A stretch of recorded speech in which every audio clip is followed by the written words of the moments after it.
Chief of the army staff अगर ये समझते हैं कि गुड गवर्नेंस ये है कि एक चोर चोरी करते पकड़ा जाए, मुझे बताएं ये अरबों हजार अरबों का कर्जा किधर गया? ऑरेंज ट्रेन वाले आज तक अपने चेक पीछे पीछे लिए फिर रहे हैं कि नियत में हौसले से मुझे बात करने दे। आपने बात न करने दी तो पूरा कच्चा छिक्का सबका खोल कर रख दूंगा। इस तमाम में सब नंगे हैं, कोई मुझसे छुपा हुआ नहीं है। आज भी नून लीग में कितने नाम गिनवाऊं जो परवेज लाई के घर के बाहर खड़े होते थे, कितने नाम गिनवाऊं? मैं अभी गिनवा सकता हूं। बेहतर है चुप करके मेरी बात सुनो। छुप छुप कर मैं नहीं जीएचक्यू में जाके मीटिंगें करता। वो वक्त भूल गए हैं। जस्टिस क्यूम वाली कैसेट तो अभी भी मार्केटों में फिर रही है। Not a PTI man mister speaker, I am not a PTI man. मैं पीटीआई का नहीं हूं।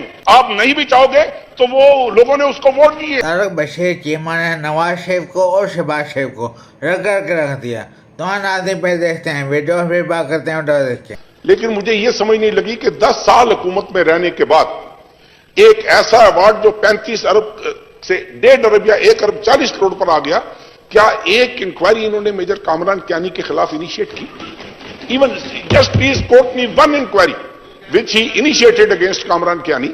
और ये तो बड़े फख्र से कहा कि मैं कैंसिलेशन अच्छा, अगर कैंसिलेशन इनके नजदीक अगर ये समझते हैं कि गुड गवर्नेंस ये है कि एक चोर चोरी करते पकड़ा जाए, एक चोर फ्रॉड करते हुए पकड़ा जाए, उसका अवार्ड आप कैंसिल कर दें, तो if this is the feather in their cap, फिर अल्लाह इनको मुबारक करे। हम तो कुछ नहीं कह सकते। इसका यह मतलब नहीं कि अगर यह ऐवान आपको मौका दे रहा है, अगर यह ऐवान आपको यह वक्त दे रहा है और आप फैक्ट्स को उनको तोड़ मरोड़ कर पेश करें और यह कहें कि मैं खादिम पंजाब रहा हूं, जनाबे वाला, मैं अब क्या मतलब एक बात लंबी हो जाएगी, लेकिन मैं 2-4 मिनट में इसको वाइंड अप करने की कोशिश करूंगा। जब चौधरी परवेज लाई ने सूबा छोड़ा था, जब उसकी हुकूमत खत्म हुई थी, these are the facts on record, और मैं चैलेंज के साथ आपको कह रहा हूं कि इन पे तहकीक की जाए। 100 अरब रुपया सरप्लस छोड़कर गया था इस सूबे को। आज ये मुझे बताएं कि जब इनकी हुकूमत खत्म हुई है, सूबा पंजाब कितने अरब का, मोर देन 750, 750 अरब से ज्यादा का मखरूज है। और जनाब स्पीकर सिर्फ ये नहीं, काम भी बताए हमें। ऑरेंज ट्रेन वाले आज तक अपने चेक पीछे पीछे लिए फिर रहे हैं। ही कोटेड रिंग रोड की भी मैं क्लेरिफाई करता जाऊं कि रिंग रोड की जमीन जो इन्होंने कहा कि परवेज लाई ने वो जमीन रिंग रोड बनाने की कोशिश की और शहर के अंदर घुसा दिया, रिंग रोड की 1 इंच जमीन चौधरी परवेज लाई ने नहीं खरीदी। The entire land was donated by Pakistan army. अगर बहुत सारे लोगों को शायद ना पता हो, मैं आज आपको यह फैक्ट बता रहा हूं। उसके इवज आर्मी ने 3 एग्जिट्स मांगी थी कि ये 3 एग्जिट्स हमें दे दी जाए, and we will provide you the land, and that land was provided and gifted and donated by Pakistan army against the deal of those 3 exits. पहली बात तो ये बता दूं। दूसरी बात ये बता दूं कि शहर के अंदर, कई शहर के अंदर नहीं घुसी वो, लाहौर के एक एक शहरी को चौक पे खड़ा, कोई कमेटी बनाकर उन्हें चौक पे खड़ा कर दे, एक एक शहरी से पूछें कि उस रिंग रोड की क्या अफादियत है, और वो आज भी दवाएं देते हैं कि रिंग रोड एक लाहौर की ट्रैफिक के ये हालात है क्योंकि लाहौर की रेसिपी, ये तो बहुत बड़े क्लेमेंट है ना लाहौर के, ये बहुत बड़े क्लेमेंट है लाहौर के। लेकिन मैं आपको एक बात बता दूं कि डेवलपमेंट की, प्रोग्रेस की, डेवलपमेंट एक्टिविटीज की जो रेसिपी चौधरी परवेज लाई के पास थी, इनके ख्वाबो ख्याल में नहीं आ सकती इनके पास। बिकॉज इनकी नीयत में हौसले से इजलास बड़े होने हैं, हौसले से सुनो। क्योंकि ये इनकी तो देखे ना, इन्होंने कहा कि मैं अपनी जान की बाजी लगा सकता हूं, मैं जान दे सकता हूं, but I will not compromise on anything. जनाब स्पीकर, इनसे पूछा जाए खुदा के लिए, कभी तो इस मुल्क में हर आदमी जो इस मुल्क पे हुक्मरान रहा है, हर आदमी, मैं किसी को नहीं इसमें बेल आउट करूंगा, ना इस मुल्क में किसी ने करप्शन की है, ना इस मुल्क को किसी ने लूटा है, ना इस मुल्क के साथ किसी ने खिलवाड़ खेला है, ना इस मुल्क के अवाम को आज तक फैसिलिटेट किया गया है।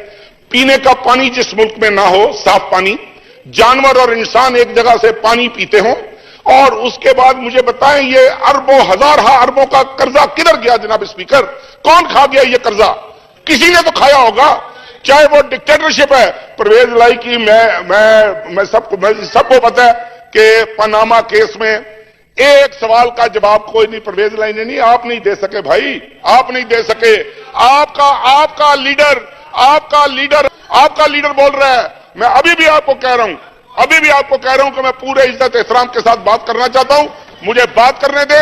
आपने बात ना करने दी तो पूरा कच्चा छिक्का सबका खोल कर रख दूंगा। इस तमाम में सब नंगे हैं, कोई मुझसे छुपा हुआ नहीं है। खुर्शीद शाह साहब कह रहे थे कि मुशर्रफ के सारे साथी देखो आज किधर बैठे हैं।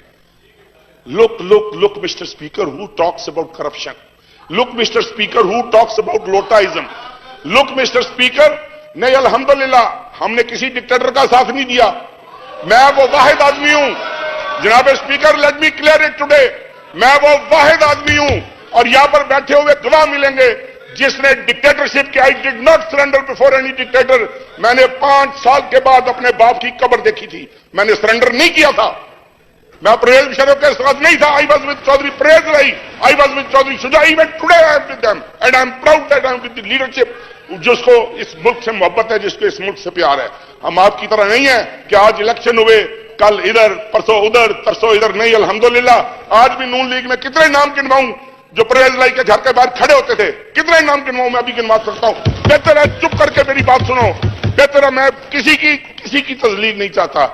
किधर जाए हम जैसे लोग, जनाब स्पीकर, किधर जाए हम जैसे लोग? हाँ, छुप छुप कर मैं नहीं जीएचक्यू में जाके मीटिंगें करता। अगर किसी आम शहरी को पूछोगे, इस मुल्क के वासी को पूछोगे, वो कहेगा, और खुदा की कसम उठाकर कह रहा हूं, इनमें से कई एमएनए जो सामने बैठे हुए हैं मुझे आकर मिलकर कहते हैं, यार दौड़ते चौधरी दसी कितने फंस गए, कितने रोल गए, ये बैठे होंगे सामने। If you want I can name them, लेकिन प्लीज फॉर गॉड सेक, आप लोग जो बाहर जाकर रोने रोते हो, अपने लीडर को बताओ कि अगर इस मुल्क को लूटा है, अब यह कहां गया पैसा? जनाब स्पीकर, कहां गया ये कर्जा? ये 30,000 अरब का कर्जा किस मंसूबे पर लगा है? I am not a PTI man mister speaker, I am not a PTI man. मैं पीटीआई का नहीं हूं। मैं आज भी अल्हम्दुलिल्लाह चौधरी शुजात का वर्कर हूं, मैं कल भी चौधरी शुजात का वर्कर रहूंगा। लेकिन एक बात बता दूं, किसी की अच्छाई, किसी की बेहतर सोच, किसी की बेहतर हिकमत अमली, उसकी काविश, उसको इस तरीके से रद्द नहीं कर देना चाहिए कि वो आपका सियासी मुखालिफ है। आप नहीं भी चाहोगे तो वो लोगों ने उसको वोट दिए, ठेकेदारियां हमने ऐसे नहीं करने देनी। क्या वो वक्त भूल गए हैं? जस्टिस क्यूम वाली कैसेट तो अभी भी मार्केटों में फिर रही है। पीपल्स पार्टी वाले भूल गए होंगे जनाबे वाला, जस्टिस क्यूम की कैसेट तो अभी भी मार्केट में अवेलेबल हैं। कितनी अच्छी गवर्नेंस थी कि जजों को, हाई कोर्ट के जजों को कहा जाता था, मियां साहब नाराज हो जाएंगे जो इस तो थल्ले सजा दी थी। बिल्कुल ठीक है, चीमा साहब ने कमाल कर दिया, आग लगा दी। नून लिख के मर्चेंट देखा आवाज नहीं आती, कितना शौक जा रहे थे, क्योंकि सच था ना, जब सच मुंह पे लगेगा तो मर्चेंट तो रंग नहीं है। लेकिन मैं एक बात सोच रहा हूँ, इस मुल्क का कोई वास नहीं है। इस मुल्क को सब के सब जितने भी हैं सब ने लौटा इस मुल्क को, अपना बोल बिल्कुल समझाए इसको, ना इस अवाम को अपने अवाम समझाए। क्योंकि यहाँ पे आते हैं बस दुकानदारी करने के लिए लोग, ये लोग आते हैं इसको दुकानदारी समझते हैं। बस यहाँ पे आते हैं, 5 साल दुकानदारी की, लोटा खाया पिया फिर निकल गए, फिर दूसरे आगे, फिर तीसरे आगे, ऐसे बने लगाई उन लोगों ने और यहाँ लौटते जा रहे हैं बस।